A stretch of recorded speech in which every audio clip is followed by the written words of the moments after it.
les solutions se trouvent en lui.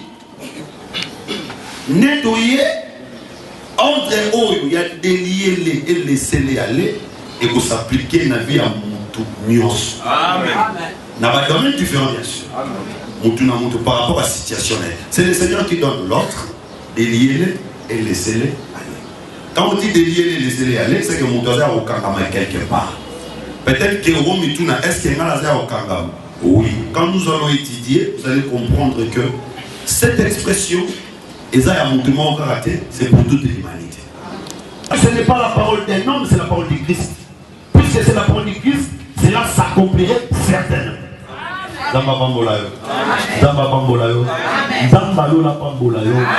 Bien aimé, le Seigneur est capable de délier quelqu'un et de lui donner la liberté. Quand le Seigneur délie quelqu'un, il lui donne les moyens pour se déplacer. Amen. Quand le serpent a péché, quand le serpent a trompé l'homme, quelle était sa punition? Le Seigneur lui dit, désormais, tu marcheras sur ton ventre. C'est que nous avons botolier ma peau. On doit botolier ma peau, c'est qu'il va priver moyen de déplacement. Alors ici, quand le Seigneur vient dire, délier, laissez-les aller, c'est-à-dire que le Seigneur veut vraiment que moi n'en aille à déplacer. Le Seigneur veut vraiment que moi n'en aille à évoluer. Parce que nous avons la marche. Nous peut marcher. Mais ceux qui m'ont colonisé au Cameroun marché. Ceux qui m'ont colonisé au Cameroun avancé. Donc je vais ici dire que nous n'allons pas parler de ce Lazare-là. Nous allons parler de Lazare comme l'humanité. C'est pourquoi dans notre scène, on l'a très bien. Depuis que ça va devenir souvent discret, on a parole, la distraction. Dans notre scène, on l'a très bien pour comprendre. Nous disons vraiment que nous sommes dans la carte. Au commencement était la parole était avec Dieu et la parole était Dieu. Par elle ont été créées toutes choses. Et là, nous avons besoin de la parole. C'est que si on comprend des paroles bien, le Seigneur crée de nouvelles choses en toi.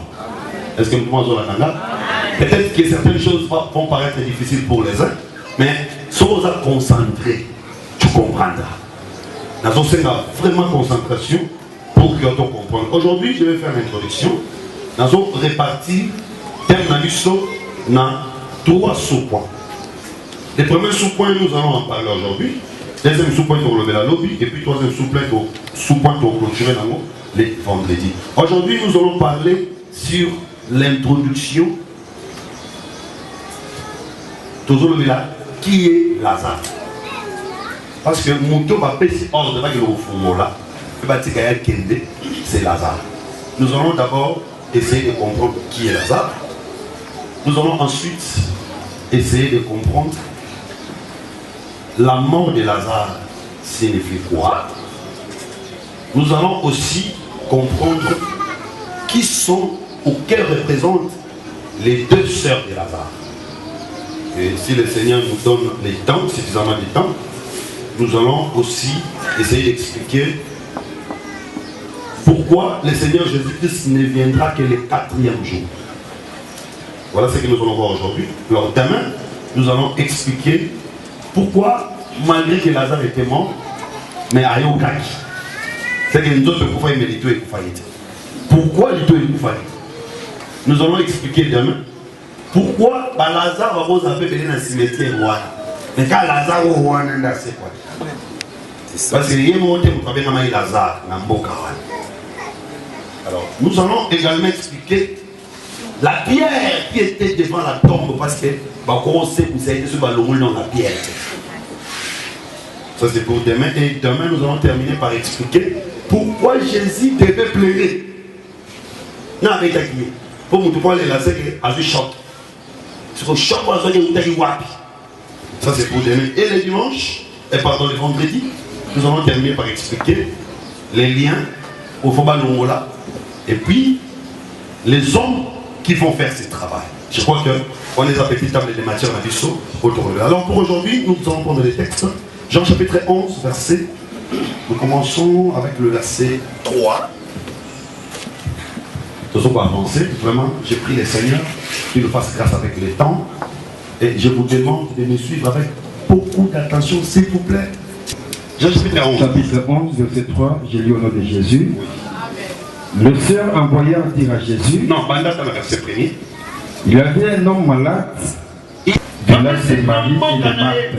Lazare de Béthanie, village de Marie et de Marthe, Sa sœur. C'était cette Marie qui ouénit le parfum du Seigneur. Attention, attention. Marie a oint le parfum, le pied du Seigneur après. Après Macambo, ils ont inventé. C'est-à-dire, quand Lazare a payé, Marie a soupé non malade, c'est ma collègue. Quand Lazare a coupé, Marie a soupé non malade, Marie a soupé malade après. Dans Jean chapitre 12. Mais ici, on nous signale déjà que Marie Oyo, de quoi Lazare, même Marie, va se pas qui malade, c'est ma collègue à Jésus.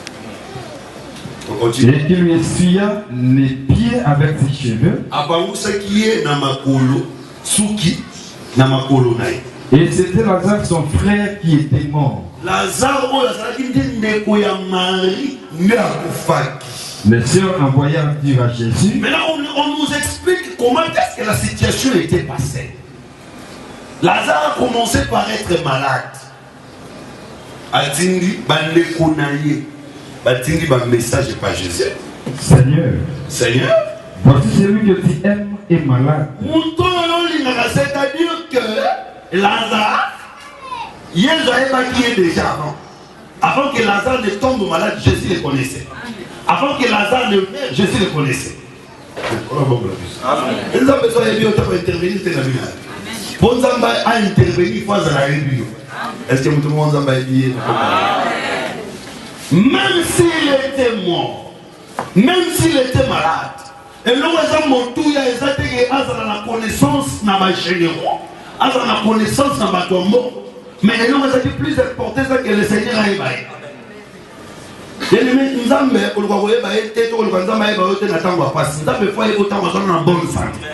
Parce que le Seigneur connaissait Lazare avant Lazare à Béla. Parce que Béla, non, non. Il doit te connaître déjà parce qu'il était mort en réalité pour ses enfants.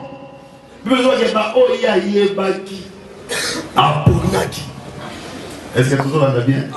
Et puis, Lazare faisait la sœur. En tout cas, ce la sœur était dans Jésus à Zate. Donc, alors, c'est important, Lazare, Azara, mais Azara peine à Bandeko. Bandeko n'a pas la capacité de retirer dans le message chez le Seigneur. C'est important, je vais expliquer tout à l'heure. Pour continuer. Après avoir attendu cela, Jésus dit. Cette maladie n'est point à la mort. Maladie oyo eza ya omemena liwate. Mais elle est pour la gloire de Dieu. Mais eza pour la lokumu ya Nzambe. Afin que le Fils de Dieu soit glorifié par elle. Pour moi, Nzambe a pour ça manatera malade bien aimé. Toutes les situations qui nous arrivent, nous sur les arabes malades. Nous sur les arabes non pas pour nous faire Nzambe lokumu. Et le Seigneur dit ici que maladie et maladie na liwate, mais nous avons vu Lazare était mort. Mais il y a un dit que maladie et maladie na liwate, c'est qu'on a raison. C'est que attendez comment on a coupé en réalité à couper. Voilà bon la biso. Voilà bon la biso. Bien aimé, ce n'est pas ce que tu vois qui est la réalité. C'est ce que Dieu dit qui est la réalité. Peut-être que maintenant là, tu es célibataire. Peut-être que maintenant là, tu es stérile, mais ce n'est pas ce que Dieu a dit. Ce que Dieu a dit, que yo, aux papa va révéler, maman va révéler, yo, aux travailleurs, yo, aux mariés. Crois ce que Dieu a dit. Hier soir, on va attendre pour faire ça, on dit, on sait. Est-ce que tout le monde se croit? Et avant d'avancer, on va croire parce que nous sommes venus pour être ressuscités comme des Lazare. Parce que place où est-ce ton beauté, place où est-ce la ville au milieu des gens, place où est-ce à la table avec le Seigneur. Il y a des endroits où nous sommes aujourd'hui qui ne sont pas des endroits appropriés pour nous. Mais même si nous nous sommes retrouvés là, nous croyons que le Seigneur va nous ramener dans ma place dans le saut. Il y a même des gens qui vivent dans des péchés aujourd'hui. Et je crois et le Seigneur a ramené bas. Toi qui n'as pas bien vu, nous avons obligé à monde le rôle à battre. Nous avons un plan, nous avons un projet, nous avons un salaire. Nous avons un plan. Tu continues. Or Jésus aimait Marthe. Jésus, Marthe et sa sœur, Marie et Lazare.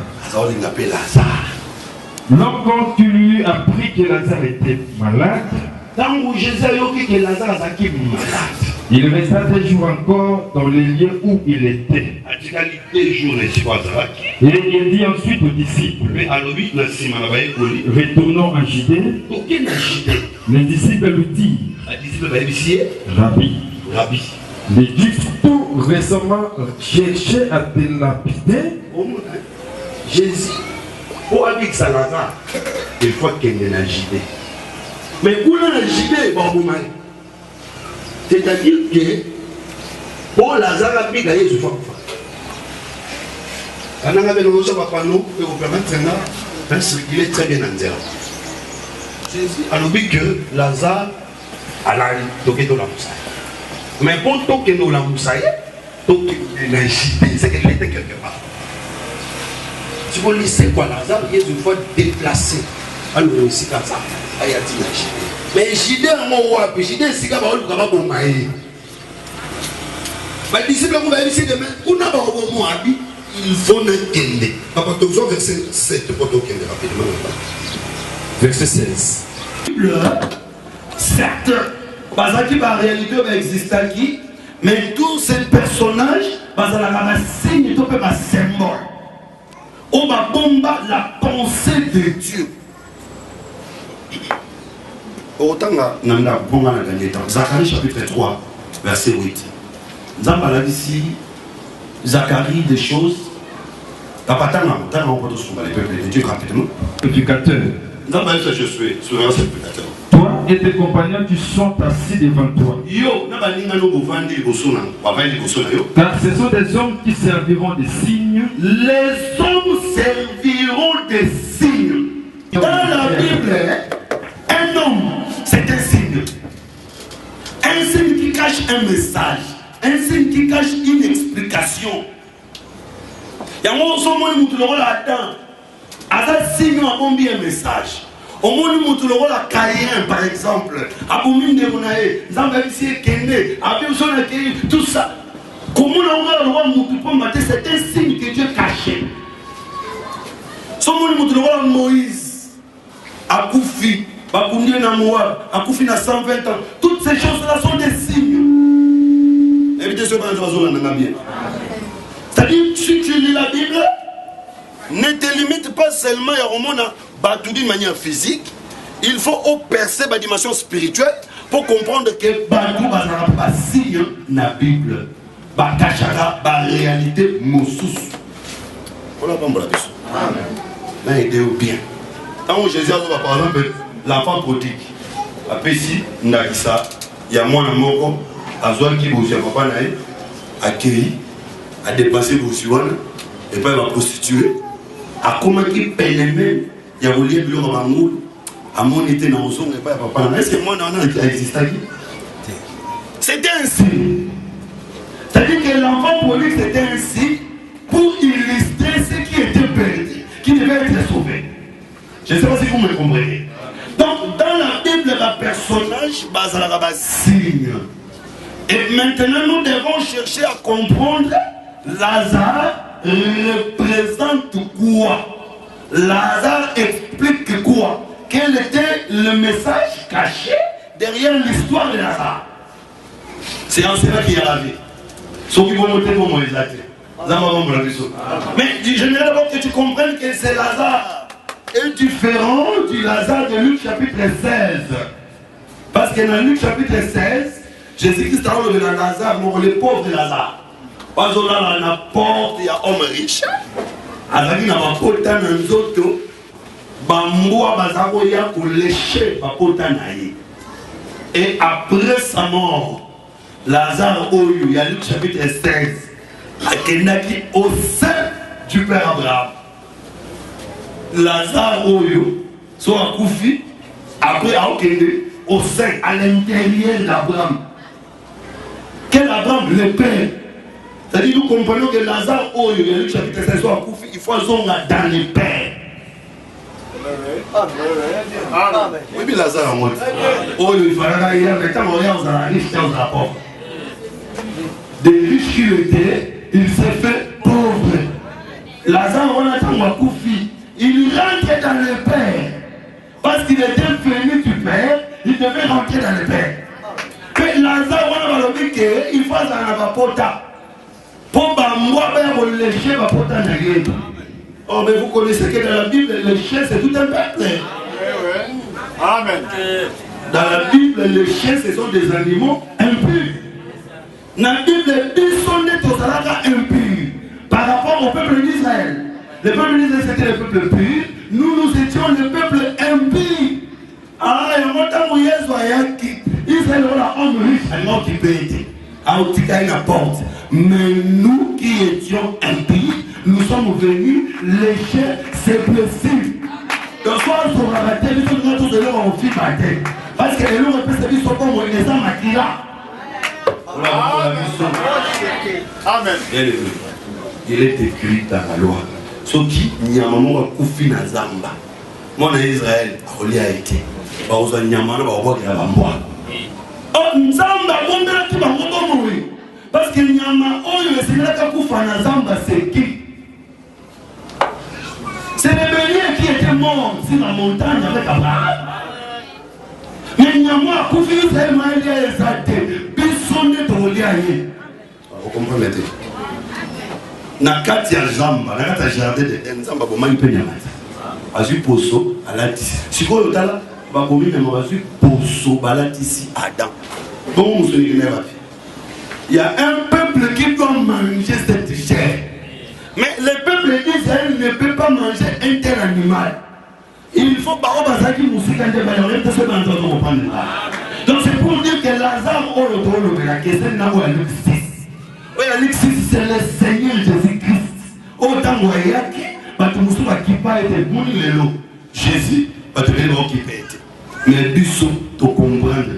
Bisou il faut te lécher ma porte naïe. To me la makila naïe. Parce qu'il y a la vie se trouve dans le sang. Amen. Makilo na walo ba lelo déjà sur makila banque de santé, makilo na lelo c'est la parole. On essaie de nous consommer. Quand on consomme la parole, on voit la vie. Et le Seigneur Jésus vous bénisse.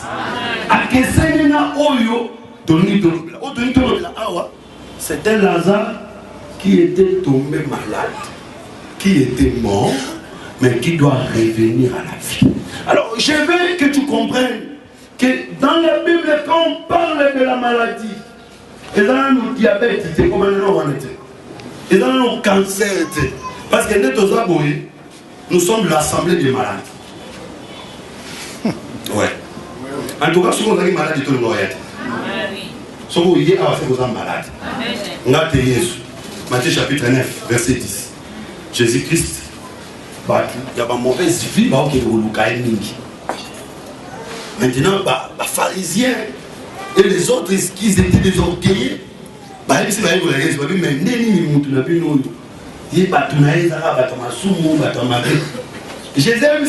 que et ça mon toit sans bonne santé dans la personne de mon gang. Et ça mon toit sans malade. Qu'est-ce que Jésus voulait dire par là? Que les gens, les pécheurs sont des malades. C'était pour dire aux pharisiens, on va faire le même malade. On a besoin d'un munganga. Dans ce cas-là, nous comprenons que dans ce monde, le seul métier de la grâce Jésus. Parce que même un métier qui est d'abord traité, un petit parce que va être péché. On a besoin, il y a les véritables médecins pour la maladie, elles sont. C'est tout ça où se comprend. Il y a un mouton, il y a un vie qui a péché, alors que tu as tout ça, l'examen va coûter maladie dans les autres. Alors qu'il n'y a rien, tu es malade, le péché, c'est ça la plus grande maladie. Et cette maladie est comme myopie, d'abord, pour comprendre, on a un sens spirituel et non un sens charnel. Dans le sens spirituel, la maladie de Lazare, c'est le péché. directement, si nous rentrons au commencement, nous voyons que la première personne qui était tombée malade, c'était Adam. Quand Adam a péché, Adam était tombé malade. Cette maladie. Et là, on a qui Simon qui sa maladie dessous. C'est pourquoi nous avons des vieux papas respectés mais pécheurs. Nous avons des frères respectés mais tilélo n'a pas douche à ces masturbats. C'est une maladie. C'est le Seigneur qui peut guérir. Nous avons des jeunes sœurs, des jeunes frères qui font des choses terribles. Nous respectueux, mais nous conscience, tu sais. Et cette maladie, le monde ne peut pas la guérir. Si nous sommes venus, c'est d'abord pour que cette maladie soit guérie. Dans le jardin, c'était toute une maladie qu'il a développée. Alors, au moment que Jésus-Christ a dit à ses disciples, on dit que cette maladie n'est pas pour l'amener à la mort, mais pour que la gloire de Dieu soit manifeste. Je veux que tu me suives très bien. Le Seigneur avait dit à Adam, parce que Nzambe, quand on penganaye, a vu pour soigner à la discipline. Et lui, pour le baquet, Adam n'a koufi, c'est pour un temps. Après, il va revenir à la vie. Quand il reviendra à la vie, c'est alors que Abanakou s'entame. C'est que le péché d'Adam, c'était pour qu'un jour Adam s'entame. Bien aimé, Moutou Azala qui péchait. Ceux qui vont délivrer dans le péché, Moussala Moussou et Tika la Rateka Moussala Okoumi s'entame. Un aveugle qui était né avec. Jésus-Christ a dit, alors il soit reconnu que Moutou Abotama aveugle pour servir la gloire et Nzambe. C'est-à-dire, nous comprenons que Adam aussi était né avec. Adam était né, mais il ne voyait pas qu'il était né. C'est que Adam avec. Si nous voulons aller à Kimbouma, les musées sera né, et Fouwa Maki. C'est pourquoi Moutou a compris qu'un jour, a sans maladie. Alors ici, nous comprenons que Lazare Oyo a représenté Adam qui avait péché. La maladie, c'est le péché. Quand il tombe malade, il reste avec sa maladie. Il vit avec sa maladie. Mais gloire soit rendue au Seigneur pour Alana ma soeur. La sœur Oyo va retirer un message et pas à Jésus.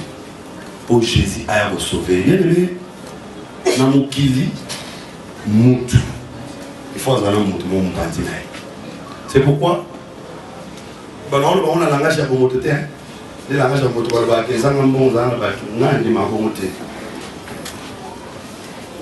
faut avoir un bon vous appelez la batte. Et sous un bon batte, sous un bon batte, sous un bon kima, sous un bon baoya. Dans un bon baoya. À tout le monde, encore la bombe la vision.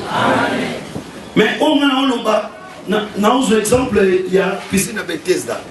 Au moment où il y a piscine à Bethesda, il y a battu, là-bas. Ce qui est angélique, c'est maï, battu là-bas, on va voir là-bas.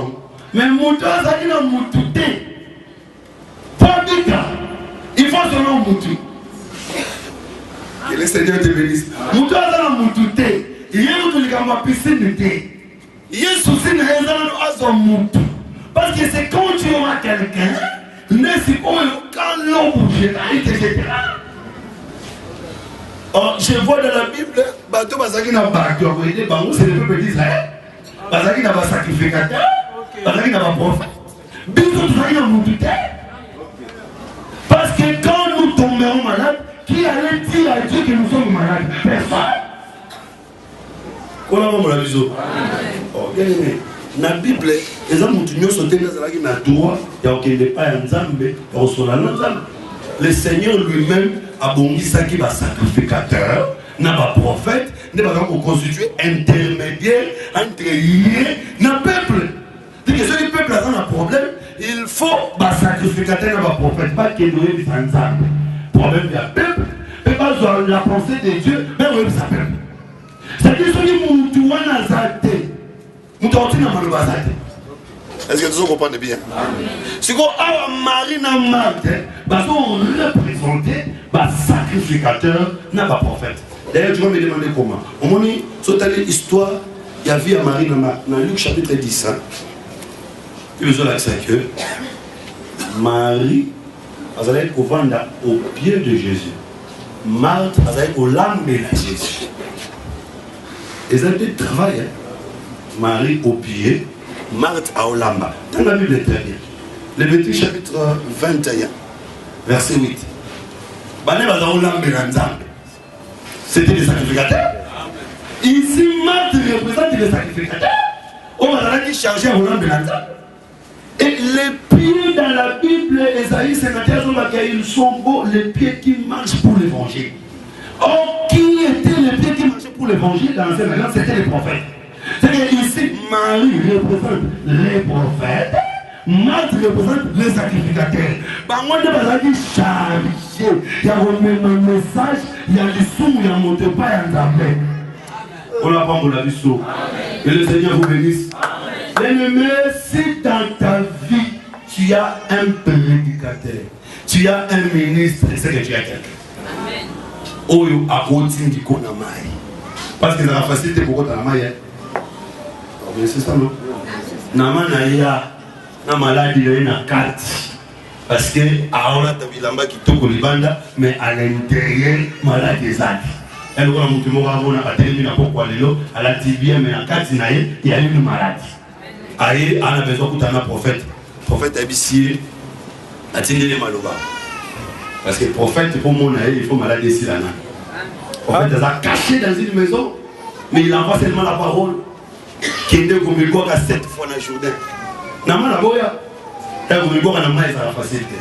Pour Nama Nandi, il fallait qu'il y ait un serviteur, pas convaincre. Est-ce que vous comprenez bien? Les serviteurs, on va convaincre Nama Nandi, ici, ce sont les ministres. Le travail que nous faisons aujourd'hui, c'est pour te convaincre que jette-toi dans l'eau de la parole. Le prophète, c'est Dieu lui-même. Oh, tu as un apôtre à tout le monde, ensemble de colonie, mon côté aussi, ça va me voir à la main. Tu es l'autre aussi, ça va me voir à la main. Moi, c'est la parole. On va voir la bichot. Est-ce que vous comprenez bien? Donc, ici, nous comprenons que Marie et Marthe ont représenté les prophètes et les sacrificateurs. On va avoir une devoir, on va avoir une mission, c'est pour informer sur l'état de l'homme. Parce que le péché a commencé depuis le jardin d'Éden. L'homme était dans le péché et le Seigneur a institué les sacerdoces. C'était pour que les sacerdoces l'informent. Pour que les sacerdoces informent aussi l'homme.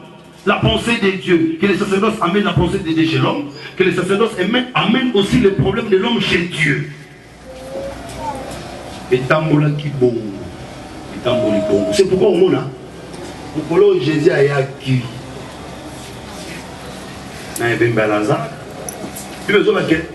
Marie n'a Marthe. Marie n'a Marthe, c'est-à-dire, avant Jésus aïa, Marie n'a Marthe. Maintenant où Jésus aïe, Marie n'a Marthe, pas Jésus. C'est-à-dire, désormais, Marie n'a Marthe pour entourer de Jésus.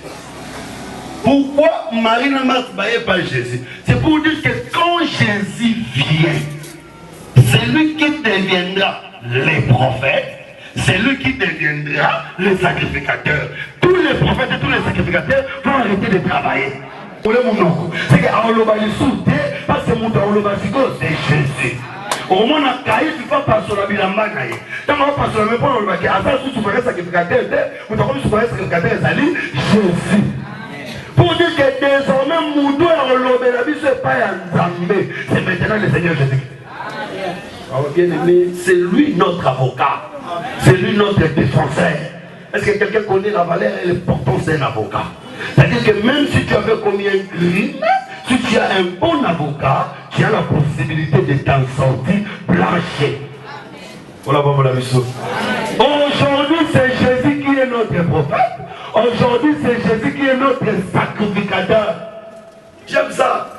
Parce que le Seigneur Jésus-Christ est un sacrificateur sans péché.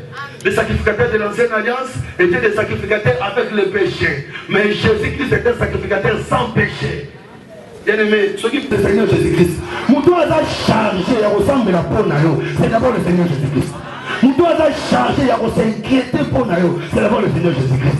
C'est pourquoi je vais te dire, la femme mariée, ni maintenant que mon bali noa liboso de la Jésus. Parce que ceux qui Jésus aussi soin na yo, tata mon bali noa nzoto ba s'appeler soin na yo.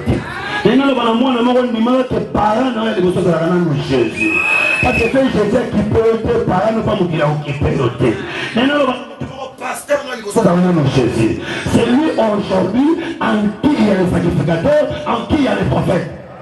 Et lui, il est tout pour nous aujourd'hui. Est-ce que vous devez croire? Que le Seigneur Jésus-Christ vous bénisse. Alors, la Bible dit que quand Lazare a commencé sa maladie, on envoie les messages à Jésus.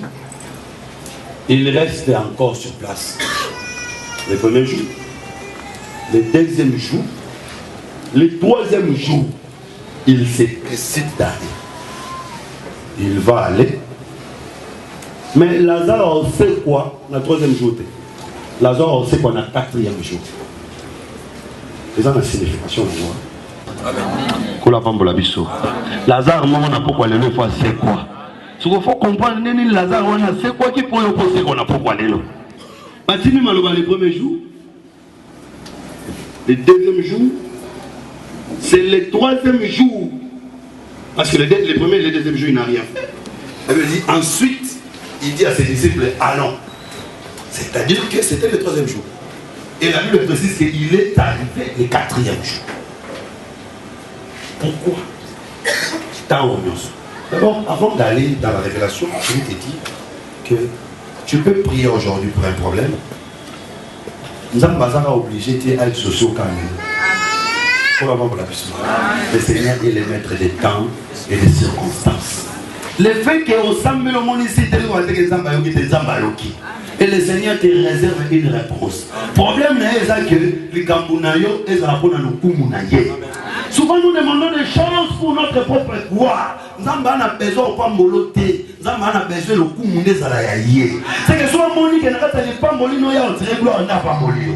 Ceux qui ont n'a pas de Pambolino, très gloire, il ne fait pas.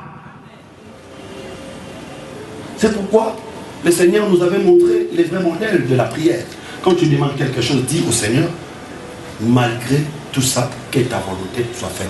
Donc, comme intercesseur, il y a un zambé, ça me l'a pas volonté d'un zambé qui s'amène. Pour la bombe la vie. Il est Dieu, il est souverain.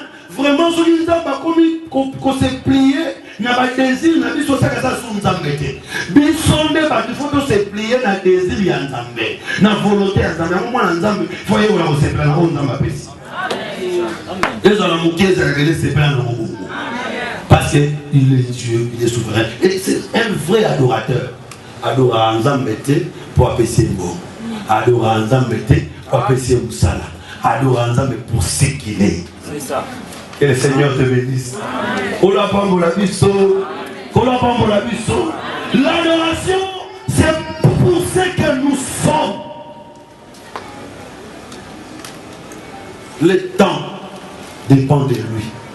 La quantité, la dimension dépend de lui. Bien, le matin, tu gênes sur son démon. Tu n'as pas mon démon. Tu vas gêner sur 100 jours. Mais ma maman, ça dépend de la naïe. Par préférence en Nzambe. En tout cas, c'est ça que le roi a ma préférence. Ok. Mon temps qu'on influencer en Wazate. N'est pas ma préférence en Nzambe. Et à jeune été. Et un bon mot d'influence en Wazate. C'est lui-même. Je crois que le Seigneur te connaît. Je crois que le Seigneur t'écoute. Le problème est que les problèmes sont des enfants qui sont en un jour, le Seigneur trouvera la solution. Et quand il viendra, c'est au moment où tu t'attendras le moins. Il y a un frère Marie qui est dans le 4e jour, mais il est à Paris. Et quand il est à Paris, il s'était informé que le maître est là. Je vais te dire qu'un jour, on t'informera que le maître est là. Et quand il viendra, ça sera la solution dans ta vie. Maintenant, il y a une dimension. On a expliqué les 4 jours. Premier jour, deuxième jour, troisième jour, il vient. 4e jour, il sauve. Tu vois, dans la Bible, les jours, jour, les acquis créés au commencement. C'est pourquoi Lazare pouvait sortir libre. Mais liboso ya jardin d'Éden, des chérubins bazalaki kana épée moko non. Épée oyo, et on a Jésus qui a là, à Touba et Pédélo. Nous sommes tombés à Lazare. Que le Seigneur vous bénisse. Mais Moussala, je vais terminer par là. Moussala, le quatrième jour. Quatrième jour, quatrième apparition elle-même. Jésus t'a envoyé comme la lumière. Jésus a dit qu'à libérer, après 33 ans, pour finir. Donc Jésus a confessé qu'il lumière de côté de sous. Si mon quatrième apparition est lumière, ça met quand le Saint-Esprit est venu. Si les autres ont la quatrième apparition, elle ne va pas dans le malin. C'est que si les autres ont la quatrième jour, il y a moi qui le Lazare, il y a une possibilité aussi quoi. Parce que nous avons la quatrième jour. Ceux qui Lazare ont la quatrième jour, le peuple du mec est a la possibilité de faire quoi. Le temps de miracle n'est pas encore passé. Le Seigneur Jésus te bénisse. C'est pourquoi dans la fausse lion, Daniel ne peut pas mourir parce qu'il y a un homme qui est là. Le quatrième personne a tabatou babimi a tiré à la moto. Moi c'est là où on compte les sous-sous abattre la vie. Bien-aimé, le quatrième jour continue. C'est pourquoi mon dos unios a se retrouvé dans le problème. À se retrouver dans la difficulté, pour lui marquer, si le lot, les gens depuis cet esprit qui est là. Dans votre boire à l'église, c'est quoi dans mon lit, parce que depuis lumière, le péla, chandelier, le péla, les coups fatés. Donc, quatrième apparition de lumière, et aussi la moukoulon, l'église de Gonzala, enlevé. Et on est une émission que quand on a eu, aussi notre église, on a enlevé, il y a une possibilité que ça va y aller là, et ça allait. Aussi notre église, on a enlevé des possibilités que ça va là, et ça allait. Trop tard, on a enlevé, ça va aller. Trop tard, les amoureux, on va enlever. Aussi notre église, on a enlevé. Il y a possibilité que vous battre. Peu importe l'âge que tu atteins, il y a possibilité que vous battre. Peu importe l'âge que tu atteins, il y a possibilité que tu travailles. Peu importe le niveau de tes études, il y a possibilité que le Seigneur te bénisse aussi. Parce que la 4 apparition de la lumière prendra beaucoup de temps. Bien aimé, éviter sa bénédiction, ça dépend de Namutu Namutu. On ne soit pas mon ami à 25 ans, tant que soit un moloko. On ne soit pas 5 ans, tant que soit un combat. Mais mes pères, que peut espérer aujourd'hui qu'il y a aussi longtemps que la quatrième apparition est encore là. Moi aussi, je vais faire. Mais le mec, la bilan à mobilité, le Seigneur peut te donner à yo. Donc, on a comme la quatrième apparition continue. Mais pourquoi il ne viendra que le quatrième jour, bien aimé, dans la Bible, le chiffre 4, c'est le chiffre du guerrier. Parce que le soleil était créé le quatrième jour, vous savez. Et la Bible dit dans Psaume chapitre 18, je crois, que le soleil semblable à un époux, un héros qui sort, à un époux qui sort de sa chambre avec la joie d'un héros. C'est le soleil à Zalara, guerrier, abimaka, albena héros, il va bien héros. Et vous avez pour la cause à battre. Oui. Et à l'eau, il va bien un héros. Dans mon monde, qui n'a pas kilo, peut-être dans mon cabisso, un imamamboana té, pour de l'ongité, avec mon corps. Mais toi, un héros, mon alola, oh ya bouma, nana kunaye, abunda contre bandoki, abunda contre bandanga, après ça du saut, et longa. Ah non, il y a un soutien le quatrième jour, et il y a un kunda pour Lazare. Parce que mon droit bimanaliwa est facilité. Il faut mon temps macaire. On a qui est belé. Na matin, on a belé. On a consolé la mari, na mat. Et on sait que c'est Lazare. Il faut avoir ma capacité de bunda contre les lois. Parce que pour mon temps, il faut qu'on ait un autre. So quand même les hauts fait. Quand vous n'avez pas les hauts, quand même les hauts en zone. C'est ça. Car on quand même les hauts, c'est que les hauts sont actifs. Autrement, parce que Jésus est capable de quand même les hauts en zone, qu'on couille sa loi, qu'on compte la loi, peut côté. Alors que bateau nous se bayaki, quand on a marine en marque, on met 4. Ce sont des sacrificateurs, des scribes qui étaient là, qui pouvaient aussi prêcher, qui avaient aussi la connaissance de la loi, mais qui n'avaient pas la capacité d'attaquer la mort. Yango na on dit maki avant biso te ba mambo nzambe to ibaka pe banzambe na mambo na biso to ba imbangu to ba batwana nyoso bazalaka te bazalaka capable de attaquer la mort et relonga la mort, mais un seul qui est venu qui a attaqué la mort, qui a vaincu la mort. Vous pouvez avoir des hommes dans votre famille qui ont l'argent. Vous pouvez avoir des hommes dans votre famille qui ont l'intelligence, mais ils ne seront que capables de vous consoler et non de vous donner la solution, la vraie solution.